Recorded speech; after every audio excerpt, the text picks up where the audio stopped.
Hello বন্ধুরা, এখন আমি বুলেট ট্রেন এক্সপ্লোশন বলে একটি জাপানের সিনেমা রিভিউ করতে চলেছি, যেটা আমি হিন্দি ডাব ভার্সানে দেখলাম। নেটফ্লিক্সে একটি অ্যাভেলেবেল আছে এবং এর ডিউরেশন 2 ঘন্টা 17 মিনিট। এবং এই ধরনের গল্প কাইন্ড অফ আপনারা দ্য বার্নিং ট্রেনের দেখে থাকতে পারেন, যদিও ওটা একটা হলিউডের সিনেমা থেকে নেওয়া। এবং সেরকম ধরনেরই গল্প যে একটা ট্রেনের মধ্যে এমন কিছু ঘটনা ঘটবে, হয়তো সেটা যেমন আগুন লেগে গেছিলো এবং এখানে সেটা দেখাচ্ছিল। এখানে গল্পটা সেরকমই আসছে যে ট্রেনের মধ্যে বম লাগিয়ে দেওয়া হয়েছে এবং 100 কিলোমিটার নিচে যদি ট্রেনটা আটকে যায়, টোকিও যাচ্ছে ট্রেনটা এক জায়গা থেকে আরেক জায়গায়, এবং সেটা বিশাল লং ডিস্টেন্স, কিন্তু 100 কিলোমিটার বুলেট ট্রেন তার মধ্যে, এবং 100 কিলোমিটার নিচে নেমে গেলে বম ব্লাস্ট হয়ে যাবে।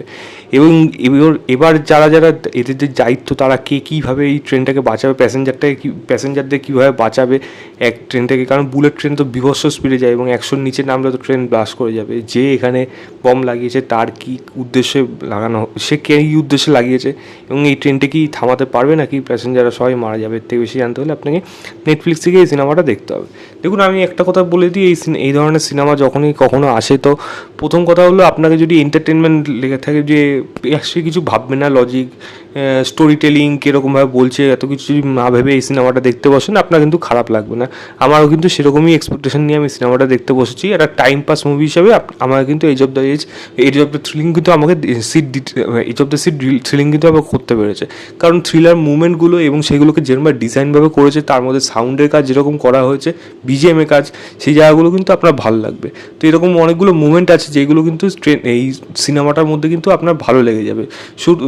সিনেমাটা কিন্তু বেশ এনগেজিংই আছে, কিছু একটা পোর্শন আছে যেটা আমি পরে বলছি, বাট ম্যাক্সিমাম সিনেমাটা কিন্তু এনগেজিং আপনার কিন্তু মনে হবে। এবং আপনি যদি বলি যে এর মধ্যে সাউন্ডের যেমন কাজ বললাম সেরকম ভালো হয়েছে, পারফরমেন্স এখানে প্রত্যেকের ভালো হয়েছে, সেইগুলো যেমন প্রশংসা পাবে। এখানে প্রোডাকশন ডিজাইন দেখুন, ট্রেনের মধ্যে তো পুরো সিনটা এবং বাকিগুলো সাইডের সিনগুলো রাখা হয়েছে, সাইড মানে সেই সমস্ত ট্রেনটাকে কভারেজ করবে, এবং সেখানে এটি মানে কি কন্ট্রোল রুম, সেখানে সমস্ত কিছু দেখা হয়েছে। তো প্রোডাকশন ডিজাইন এই সিনেমার মধ্যে সেগুলো ঠিকঠাক মনে হয়েছে, এবং একটা ছোটোখাটো ইমোশনাল অ্যাঙ্গেল আছে যেইগুলো ঠিকঠাক আমার মনে হয়েছে কাজটার মধ্যে। এবং একটা ওই পপকর্ন থ্রিলার টাইপের মুভি, যেগুলো আপনি বেশি কিছু ভাববেন না, সেই হিসাবে কিন্তু এই সিনেমাটাকে আপনারা দেখতে পারেন। তবে খারাপ জিনিস এই সিনেমাটার মধ্যে থেকে গেছে, দেখুন আপনি জানেন অলরেডি কী হতে চলেছে। থ্রিলিং মানে টুইস্টটা ভালো, মানে টুইস্টের যে মানে যেটা টুইস্ট আছে সেটা ভালো লাগবে। তবে টুইস্টের মানে যে কী মোটিভ, কী কারণ যেগুলো করা হচ্ছে বা যে করছে তার পেছনে কী উদ্দেশ্য আছে, প্রথম কথা তাকে চট করে আপনি গেস করতে পারবেন না, আপনাকে কনফিউজ করা হবে। তবে হ্যাঁ, তার যে করেছে এই জিনিসটা, সে তার যে উদ্দেশ্য বা কী কারণে করা হয়েছে সেটা যথাযথ আমার অ্যাটলিস্ট এই সিনেমা মনে হয়নি। ঠিক আছে, ওকে মনে হয়েছে।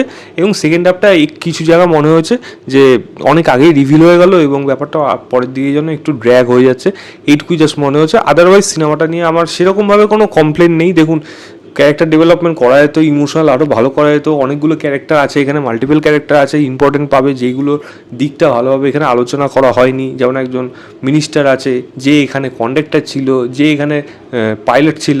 তো প্রত্যেকেই কিন্তু ছোটো ছোটো গল্প রয়েছে এই সিনেমাটার মধ্যে।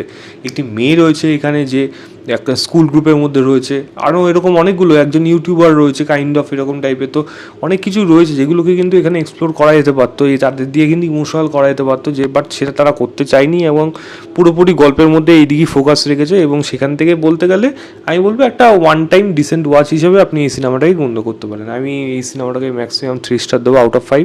বলবো আমার কাছে এই সিনেমাটা টাইম পাস মুভি হিসাবে আমার খারাপ লাগেনি, ভালোই লেগেছে, এইটুকু আমি বলতে পারি। তো এই ছিল overall review bullet train explosion বলে সিনেমাটা, যেটি আমি নেটফ্লিক্সে দেখলাম। আপনারা গিয়ে দেখে অবশ্যই জানাবেন। ভিডিওটা ভালো লাগলে লাইক, শেয়ার, চ্যানেলটাকে অবশ্যই সাবস্ক্রাইব করে দেবেন। বাই।